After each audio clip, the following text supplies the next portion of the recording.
এবার রাবেয়া বসরি প্রীতি আইডি থেকে আপনি লিখেছেন, যে সকল নারীর কোনো অভিভাবক নেই তারা কিভাবে হজ করবে, তাদের জন্য একাকী হজ যাওয়া জায়েজ হবে কিনা?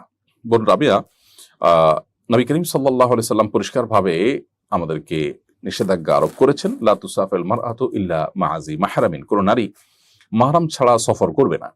হজ করার জন্য যেহেতু দূর থেকে যারা আমরা হজ করবো তারা যদি মাহরামের সাথেই যেতে হবে, অতএব দূর থেকে যারা যাবেন তারা মাহরামের সাথেই হজ করতে হবে। কোন নারী তার জন্য যদি তার সাথে যাওয়ার মতো কোনো মাহরাম না থাকে তাহলে তার জন্য হজ ফরজই হয় না। বিধায় শরিয়া বিধানকে লঙ্ঘন করে আপনার হজে যাওয়ার প্রয়োজন নেই। কোন কোন ওলামায়ে-কেরাম নারীদের সাথে অন্যান্য হজযাত্রী নারীদের সাথে পরিচিত থাকলে তাদের সাথে কাফেলাবদ্ধ হয়ে যাওয়াটাকে জায়েজ বলেছেন, কিন্তু সংখ্যাগরিষ্ঠ ইমামগণ হাদিসে নবী সাল্লাল্লাহু আলাইহি সাল্লামের নিষেধাজ্ঞার যে ব্যাপকতা আছে সেটার কারণে তিনি নিষেধ করেছেন এই বিষয়টিকে। এজন্য তারা নিষেধ করেন এটাকে। অতএব আপনার যদি কোনো মাহরাম না থাকে তাহলে সেক্ষেত্রে আপনার জন্য হজ ফরজ হবে না।